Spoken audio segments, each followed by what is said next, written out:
بسم الله الرحمن الرحيم السلام الله عليكم ورحمة الله وبركاته دعوتنا قيمها بدن meel walba aad joogtay si kastaba aad noola socoto halkani waa channelkeena Hogaan Media oo alaabaad kala socotaan dhacdooyinkii ugu dambeeyay dunida iyo arrimaha diblomaasiyadda waa 22 Maarch 2026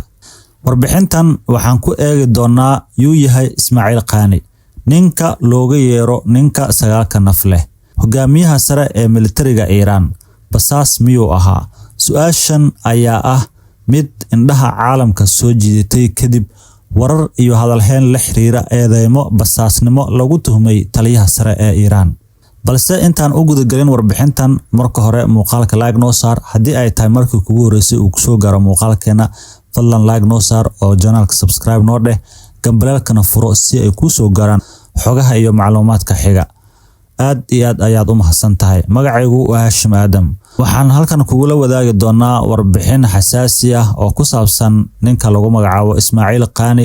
oo ah taliyaha hogaamiyaha sare ee militariga Iran aan ku bilowno Ismaaciil Qaani waa taliyaha ciidanka Qudus ee ka tirsan ilaalada kacanka Islaamiga ee Iran IRGC waana cutubka ugu muhiimsan ee qaabilsan howlgallada dibadda ee Iran bariga dhexe warar dhawaan ku faafay warbaahinta Carabta iyo baraha bulshada ayaa sheegay in Iran laga yaabo in ay xirtay ama xitaa ay dishay kadib markii laga shakiyay in xog xasaasi ay gaartay Israa'iil si kastaba ha ahaatee sheekooyinkaasi lama xaqiijinin dowladda Iran si rasmi ah uma aysan cadeynin arintaasi wararkaasi waxay soo baxeen kadib weeraro istabajoog ah oo lagu dilay saraakiil sarsare oo Iiraaniyiin ah iyo hogaamiyaal ka tirsan Xisbullah halka Qaani marar badan uu ka badbaaday weeraro la mid ah haddaba yuu yahay Ismaaciil Qaani Ismaaciil Qaani waa generaal sare oo Iiraani ah isla markaana uu ku dhashay magaalada Mashhad ee dalka Iran 1957 wuxuuna ku biiray ciidanka IRGC sanadkii 1980 wuxuuna ka qayb galay dagaalkii Iran iyo Ciraaq muddo dheer kadib wuxuu ka soo dallacay darajooyinka ciidanka isagoo 1997kiina uu noqday ku-xigeenka taliyaha ciidanka Qudus xilligaas oo hogaaminayay Qaasim Sulaymaani sanadkii 2020kii kadib markii Mareykanka uu ku dilay Sulaymaani weerar drone ah oo ka dhacay Baghdad Qaani ayaana loo magacaabay taliyaha cusub ee ciidanka Qudus cutubka Qudus wuxuu qaabilsan yahay howlgallada militari ee dibadda isku dabaridka kooxaha xulafada la ah Iran ee bariga dhexe haddaba ma basaas ayuu ahaa hogaamiyaha sare ee militariga Iran ilaa iyo hadda ma jirto wax cadeen ah oo ku saabsan ama muujinaysa in Ismaaciil Qaani uu basaas ahaa si kastaba warar iyo hadallo baraha bulshada lagu faafiyay ayaa sheegay in la baaray ama xitaa la xiray isagoo lagu tuhunsan yahay in uu xog u gudbiyay Israa'iil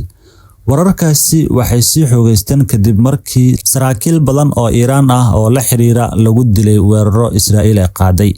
halka Qaani uu marar badan uu ka badbaaday hase yeeshee mas'uuliyiinta Iran ayaa si cad u beeniyay eedeymahaas iyagoo ku tilmaamay kuwo aan la xaqiijin ama been abuur ah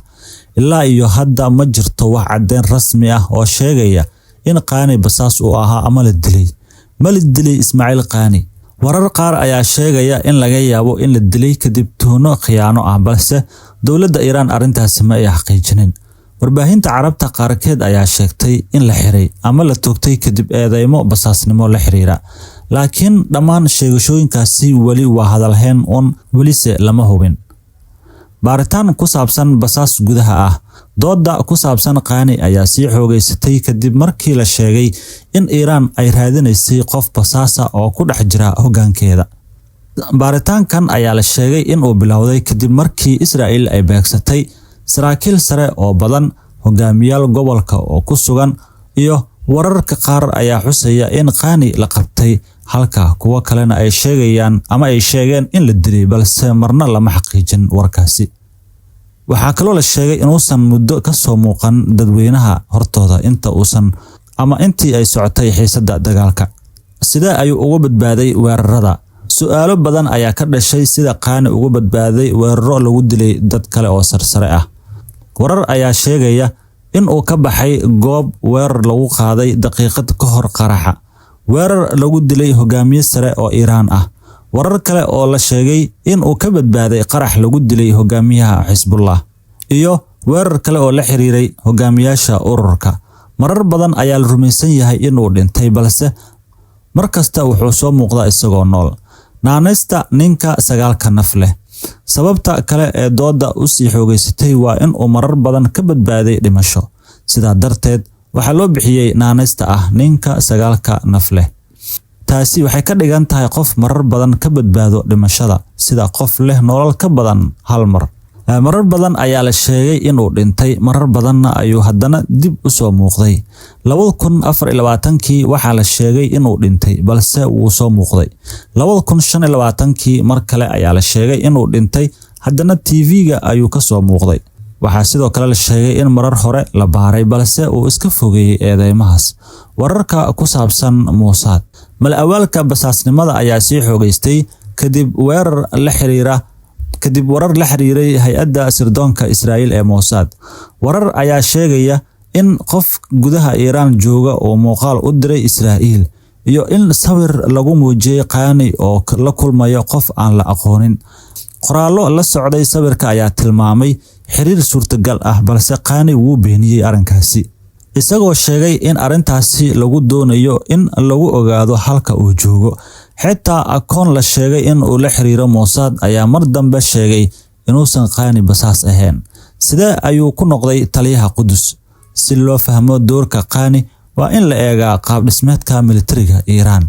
Wuxuuna noqday taliyaha ciidanka Qudus Janaayo 2020kii kadib markii la dilay Qaasim Suleymaani. Ciidanka Qudus wuxuu maamulaa howlgallada dibadda iyo isku xirka kooxaha xulafada. Kooxahan waxaa badanaa loo yaqaanaa Axis of Resistance ama xulafada iska caabinta. Iyo intii uu Qani hogaaminayay, saraakiil badan oo Iiraan la xiriira ayaa la dilay. Weeraro badan ayaa dhacay, hase yeeshee dowladda Iiraan weli ma xaqiijinin in la xiray ama la dilay. Haddaba su'aal, yuu yahay Ismaaciil Qani mise basaas ayuu ahaa? Ismaaciil Qani waa taliyaha ciidanka Qudus ee Iiraan. Warar qaar ayaa sheegaya in uu basaas ahaa, balse dowladda arrinka ma xaqiijin arrintaas. Maxaa keenay tuhunka basaasnimo? Tuhunku wuxuu ka dhashay in uu ka badbaaday weeraro badan, iyo in uu ka baxo goobaha la beegsaday ka hor qaraxyada, iyo warar ku saabsan baaritaano gudaha gunaanad.